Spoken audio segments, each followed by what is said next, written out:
Hello mga igsuon, maayong adlaw kaninyo ang gugma o kalinaw ni Kristo maghari sa atong huna-huna o kasing-kasing. Kumusta mga igsuon?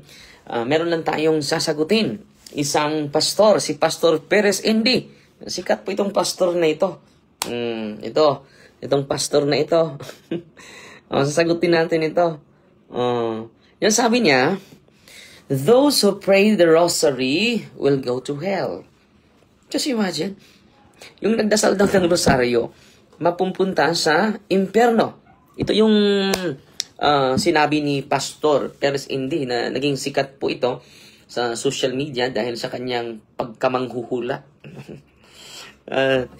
Itong kapatid natin na pastor, manghuhula. No? Bawal naman yung manghuhula sa Bible. No? Itong pastor na ito ay manghuhula.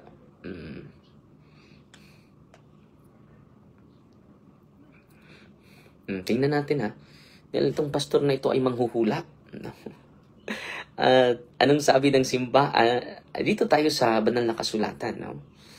Itong mga manghuhula. Itong pastor na ito ay laging nanghuhula. Pero sasagutin natin siya biblically. Anong sabi ng ating Panginoon?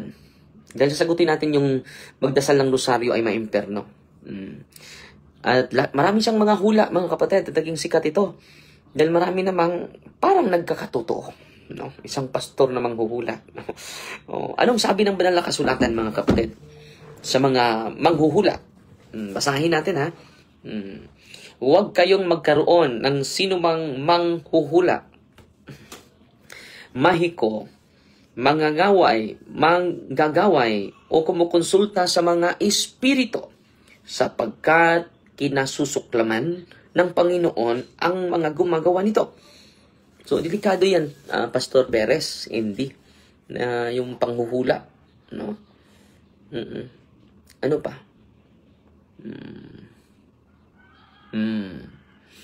Ipinakita rito na nang si Saul ay kumukonsulta sa isang manghuhula, ito ay naging dahilan ng paghatol ng Diyos laban sa kanya.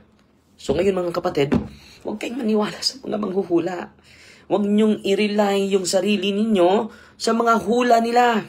1 Samuel, 1 Chronicles chapter 10, verse 13 to 14. Basahin natin ang buo. 10, verse 13 to 14. Basahin muna natin. Kapag hindi natin sasagutin ito, parang totoo din ang sinasabi nila.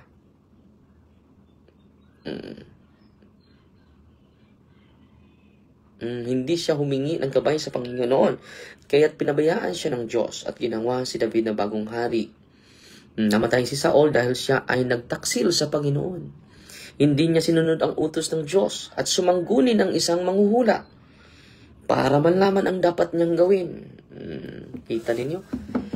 So, ano yung, base sa salita ng Diyos ha, unang-una sa, okay maniwala sa mga manghuhula ha. Banal na kasulatan na po yan ha. Huwag kayong magkaroon ng sinumang manghuhula. Itong pastor na ito ay manghuhula. Delikado pala. Bakit? Patuloy natin. Mahiko, manggagaway, o kumukonsulta sa mga espiritu, sapagkat kinasusuklaman ng Panginoon ang mga gumagawa nito. So, ang Diyos mismo, mga kapatid, anong punto nito, mga kapatid? Ito ay pinakadirektang talata na tumutukoy sa pagbabawal ng Diyos sa panghuhula at sa mga manghuhula. Paano yan? Pastor, lagi kang nanghuhula. So, bawal po yan. At, ano nangyari sa pinili ng Diyos, si Samuel? Itinakwil ng Panginoon. Dahil kumukonsult siya sa manghuhula sa indoor. No? Sa manghula sa indoor. At noon, hinatulan siya ng Diyos. Hindi siya, uulitin ko mga kapatid, na namatay si Saul dahil siya ay nagtaksil sa Panginoon. Hindi niya sinunod ang utos ng Panginoon. Hindi niya sinunod ng utos ng Panginoon, mga kapatid. Yan ang problema, mga kapatid. Hello? Mahina po yung signal ko, Father. Si Sam Magallanes, no? So, ito po, reminder po sa mga pastor na manghuhula, sa mga manghuhula, bawal po yan. Ipinagbabawal ng Panginoon yan. Hindi po yan psychic. Isa siyang propeta. Propeta na may psychic. Duble. Namatay si Saul dahil siya ay nagtaksil sa Panginoon. Hindi niya sinunod ang utos ng Panginoon. At sumangguni pa siya sa isang manghuhula para malaman ang dapat niyang gawin. Hindi siya humingi ng gabay ng Panginoon. Instead, doon tayo hihingi ng gabay sa Panginoon. Doon na siya sa manghuhula. Yun, mga Katoliko, makinig kayo. Huwag ninyong i-rely yung sarili ninyo sa mga manghuhula. Sa mga nagpakilalang propeta at laging nanghuhula, huwag niyong i-rely yung sarili ninyo. At ito, yung 2 punto. Sabi niya, maimperno daw yung bagro-rosaryo. Diyan ka nagkamali, pastor. Diyan ka nagkamali, pastor. Bakit? Yung rosary, mga kapatid, sa mga hindi nakakaalam, it is the meditation of the very life of Jesus. Ano yung rosaryo? Ang sentro niyan ay si Kristo. Ang buhay ni Kristo. Hindi buhay ni Mama Mary. Tingnan mo. Una, joyful mysteries. Biblical ba yan? The Annunciation. Biblical. Luke chapter 1, verses 26 to 38. Pangalawa, a joyful mystery, visitation. Mary visit Elizabeth. Biblical yan. It is the very life of Jesus from the beginning of His incarnation. Luke chapter 1, verse 39 to 56. The nativity of Jesus. It is centered on the life of Jesus. Luke chapter 2, verses 1 to 20. Alam nyo, wala pang Biblia nung una. So, ginamit ito ni Mama Mary na mas mabuti na mag-contemplate kita sa buhay ng anak ko. Sa pamagitan ng rosaryo. Wala pang Biblia nung una. Mabuti na ngayon. Meron na tayong Biblia. The Nativity of Jesus, Luke chapter 2, verse 1 to 20. The presentation of Jesus in the temple. The very life of Jesus. Luke chapter 2, verse 22 to 40. The fifth sorrowful mystery, the finding of Jesus in the temple. It is all about Jesus. Mga kapatid. Kita ninyo, kapag hindi tayo mag-aaral, mga kapatid, maraming mga Katoliko na lito nito. Maraming mga Katoliko na brainwash nila. Punta naman tayo sa luminous mystery. First, luminous mystery, the baptism of Jesus in the Jordan. May unbiblical ba rito? Puro biblical ito. Matthew chapter 3, verses 13 to 17. The baptism of Jesus in the Jordan. Biblical. The second, luminous mysteries. The wedding feast at Cana. Biblical. John chapter 2, verses 1. Nahulog yung ano ko. Wait muna, ha. Nahulog yung... Nawala yung ano ko. Yung... Okay, patuloy tayo, mga kapatid. Biblical. John chapter 2, verses 1 to 11. The third, luminous mystery, the proclamation of the kingdom. Biblical then, Mark chapter 1, verse 14 to 15. The fourth, luminous mystery, the transfiguration of Jesus. Biblical. Matthew chapter 17, verse 1 to 8. The fifth luminous mystery, biblical, the institution of the Eucharist. Luke chapter 22, 14 to 20. So kita ninyo, mga kapatid, na itong Holy Rosary, it is the contemplation of the life of Jesus. It is secondary lang sa life ni Mama Mary. Kita ninyo? Kung hindi nyo, paano ka ma-imperno yan? Nagka-contemplate ka sa buhay ni Kristo. Yan po. Sorrowful mysteries. Biblical ba yan? Biblical. The agony in the garden. Matthew chapter 26, 36 to 46. Jesus prays in Gethsemane, not my will be done, but yours be done. Biblical. Alam nyo, mga kapatid, yung rosaryo ay pagninila yon sa buong buhay ni Kristo. From incarnation to suffering, joyful, luminous, sorrowful and then glorious. It is all about the life of Jesus. Second, the scourging at the pillar, John chapter 19 verse 1. The crowning with thorns, Matthew chapter 27 to 31. The carrying of the cross, Luke chapter 23 verse 26 to 32. The fifth sorrowful mystery, the crucifixion and death of Jesus Christ, Luke chapter 23 verse 33 to 46. Sorrowful mystery po yan. So glorious naman tayo. The first glorious mystery is the resurrection, Matthew chapter 28 verses 1 to 10. The second glorious mystery, the ascension, Acts the Apostle chapter 1 verse 6 to 11.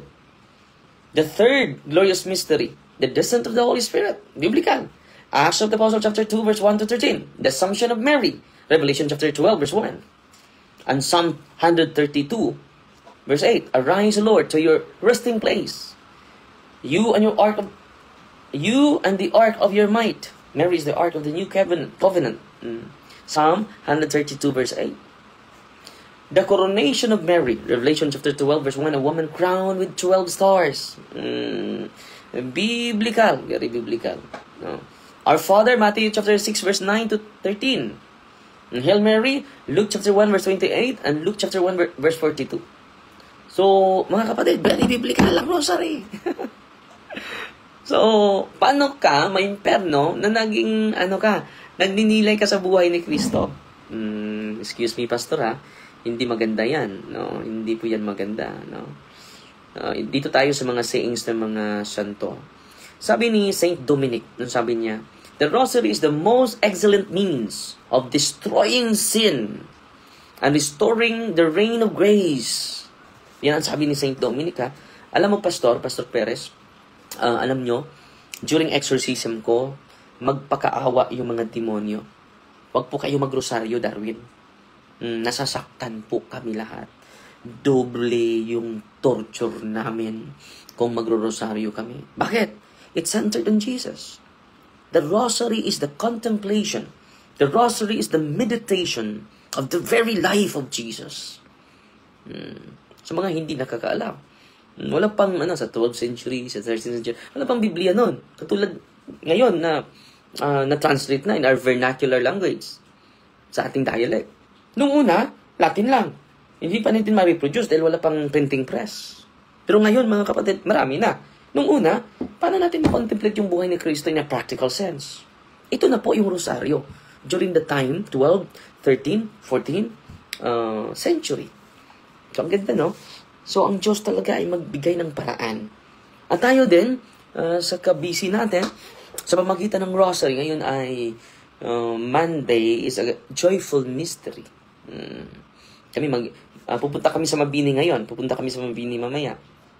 Kita-kita tayo sa mga Katoliko, mga Kristiyano, open po yan.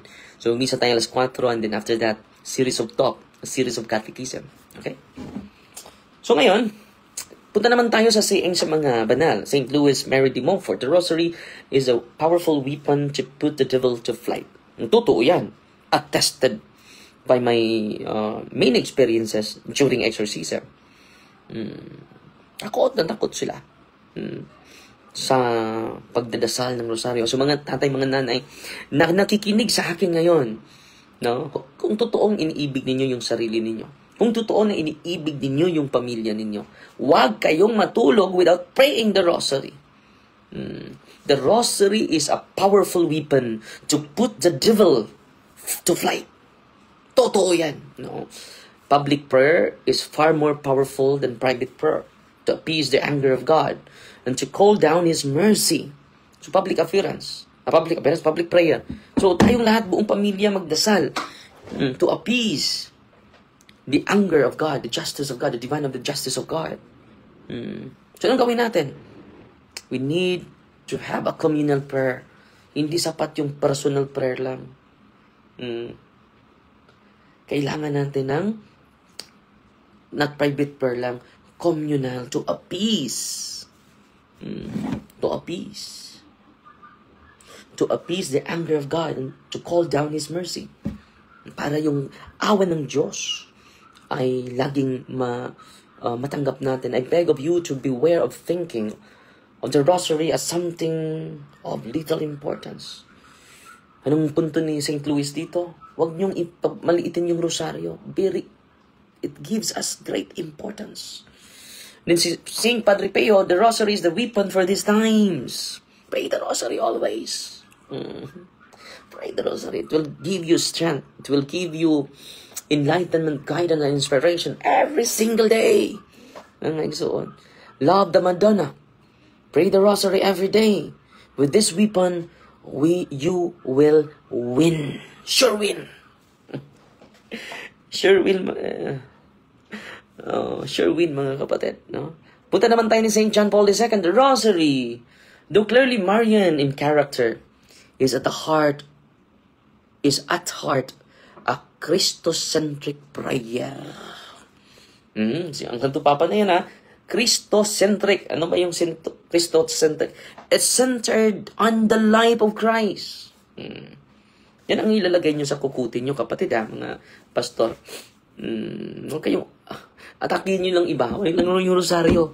Bakit? Kung atakin nyo, wala na kayong kaibahan sa demonyo. Wala na kayong kaibahan sa demonyo. Francis Mantalaba. Thank you kayo, Father Darwin, kay sa akong pag-follow nimo nakasalmi sa live-in partner for 23 years. Wow! Nag-follow ko nimo August 2023, nakasalmi December 28, 2024. Wow! Congratulations, Francis, no? Lipay kang Ginoo sa imong gibuhat. Praise the Lord, no? So ano naman yung sabi sabi naman ni Joseph Rivera, may adlaw, Father, there is among Father, kay na me moving sa Mama Mary every week, kada balay. Then rosary every Tuesday sa chapel na mo. Wakit nindot kayo, padayon na. Kung kulang na to karon. Kinahanglan jud tag public prayer, no? Kaya makatabang kayo na. Nanindot kayo na nga, it is a good practice. Saint Teresa of Calcutta, if you want to be close to Mary, hold your rosary always in your hands. Lagi nating hahawakan. Yung banal na rosaryo sa ating kamay, no? Yung rosaryo ko nasa bag ko, no? Sincere kayo. Nandito ko sa taas. Kung gusto niyo na maging close ni Mama Mary, hold your rosary always in your hand. Wow. St. Francis de Sales, say the rosary devotedly. It is a powerful weapon. Ano? Say the rosary devotedly. It is a powerful weapon. Powerful weapon, not ordinary weapon. Okay? Pray the rosary, especially sa ating bansa. Natalamak na yung korupsyon. Hindi na natutuwa ang Diyos dyan. No? So continue to pray. It is a powerful weapon. Saint Maximilian Kolbe, never be afraid of loving the Blessed Virgin Mary. Too much. You can never love her more than Jesus did. Anong sabi niya? Ito, ang sabi niya.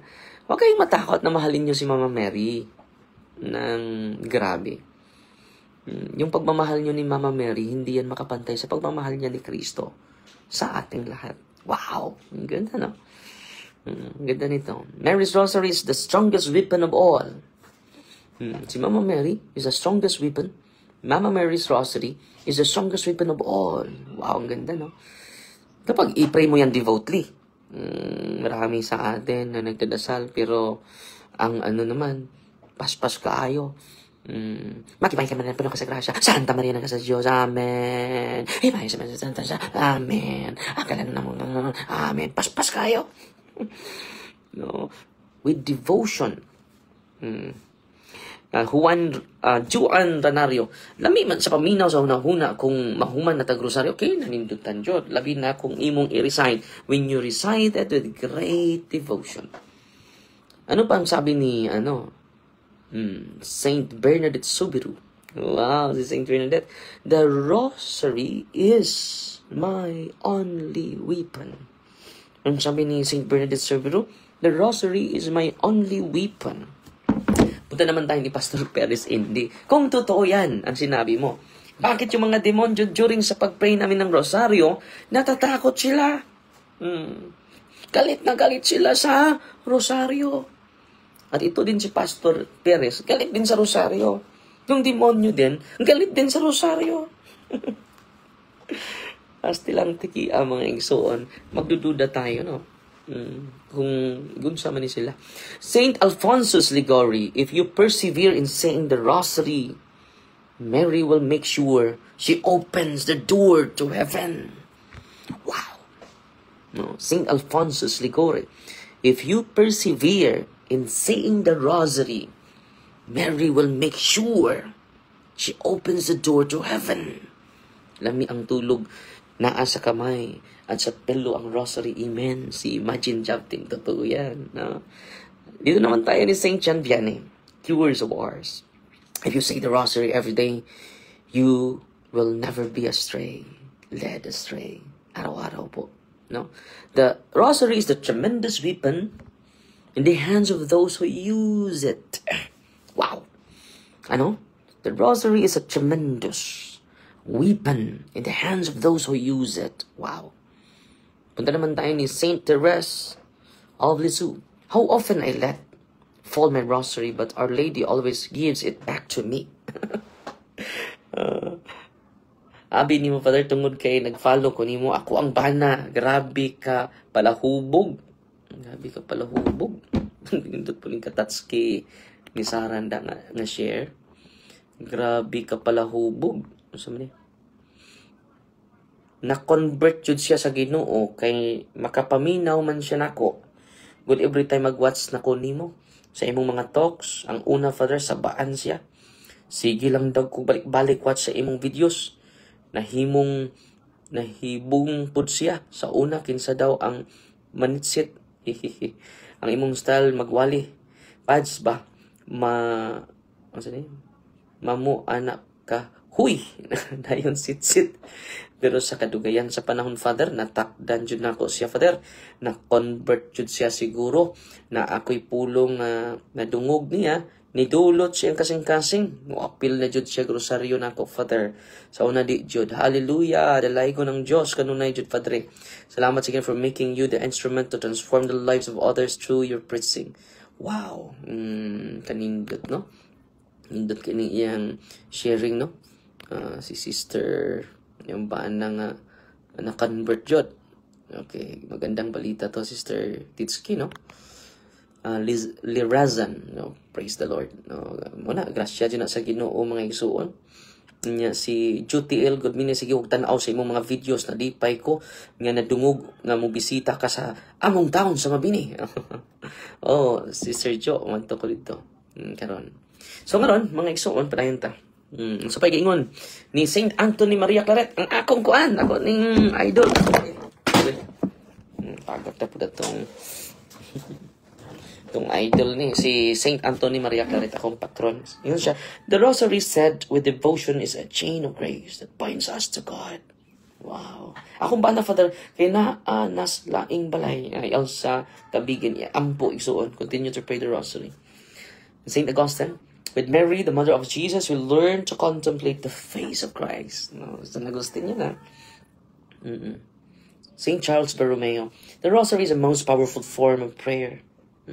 Powerful, synonymous, unanimous sila lahat. Saint Henry Mowers, I am armed with the rosary. It is the sword of the faithful. Oh, wow, no? Daghan jud na usab nako, Father. Sa una, maglagot baya ko nimo. Si Annabel Bagberan, daghan jud na usab nako, Father. Sa una, maglagot baya ko nimo, Father. Pero gihikap sa Ginoo akong kasing-kasing. Manang taga-live nimo, share na po, bahalag mapuno akong wall. Salamat kay Sister Ann Babera, no? Palit din ha og camera stand re. Naamang no. Na akong camera stand na gipangita nako na wa man diri. Nasa man tong akong camera stand. Duwa sa kong mga pag-umangkon. Okay, arin ang puta ni daghan kay ning sayings mga santo ba. Ni Saint Philomena na puta, pray the rosary it is the key to heaven. Ano? It is the key to heaven. Wow. It is not the key to hell. Pastor Perez, no? Saint Catherine of Siena, Hail Mary is dispatched to heaven. But the faithful are more powerful than we can ever imagine. Wow, grabe din mga santo, no? Blessed Alan de la Ruche, the rosary is the scourge of the devil. Totoo yan. Maka-attest talaga ako during exorcism. He who prays the rosary will never be lost. Wow. Hindi tayo mawawala. Hindi tayo may impyerno. Blessed Bartolo Longo. The rosary is a prayer both powerful and simple. Our ladder to heaven. Yung hagdanan sa langit. O Blessed Rosary of Mary, sweet chain linking us to God. Connect tayo sa Panginoon. Si Blessed Pair, Giorgio Prasate. If you recite the rosary every day, your soul will never be separated from Mary. So, kahit pagod na ako sa exorcism ko, hindi ako matutulog without praying the rosary, mga kapatid. Yan yung prayer natin araw-araw. Akong bana, Father, sigig paminaw sa una nimo. Pero karon gapuyo ug minyo. No, si Elsa kabihin. Yan po lang nanto isuon. No? Na, minaw lang pero wapod mamati. Ano yung problema diha? Itagal mang naminaw pero wa mamati. Mamati ta. Naminaw ta niya namati. Sad. No? So Blessed Pierre, Giorgio Frassate. Si Venerable Fulton Sheen. The Rosary is the book of the blind, where souls see and enact the greatest drama of love. Wow. So magagamit pala ito sa mga sa Tagalog buta, mga bulag, sa mga bulag. So makakontemplate sila sa buhay ni Kristo kahit bulag sila, di ba? So yan po muna ha. Salamat tayo sa Panginoon. Ang Diyos na po ang magsukti sa mga kabutihan ninyo at magbabayad na tayo this week sa mga seminarians natin. Salamat sa mga tumutulong sa atin at sa mga evangelizers natin. Pinadalhan natin every week yung mga walang trabaho at laging nasa merkado, nasa market preaching. Salamat sa inyo ha. At sa mga nagpadala through GCash, no? Marami tayong natutulungan po ng mga evangelizers. At sa sports and evangelization natin this coming Saturday. Okay? Maraming salamat po. Fighty Maria Tatak FD with a humble heart. In the name of the Father, the Son, the Holy Spirit. Amen. Our Father, who art in heaven, hallowed be the name. The kingdom come, the will be done on earth as it is in heaven. Give us this day our daily bread, and forgive us our trespasses, as we forgive those who trespass against us. And lead us not into temptation, but deliver us from evil. Amen. Hail Mary, full of grace, the Lord is with you. Blessed are you among women, and blessed is the fruit of the womb, Jesus. Holy Mary, Mother of God, pray for us sinners, now at the hour of our death. Amen. Glory to the Father, to the Son, and to the Holy Spirit. It was in the beginning, is now, and never shall be, world without end. Amen. In the name of the Father, the Son, the Holy Spirit. Amen. Fighty Maria, Tatak FD with humble heart. God bless.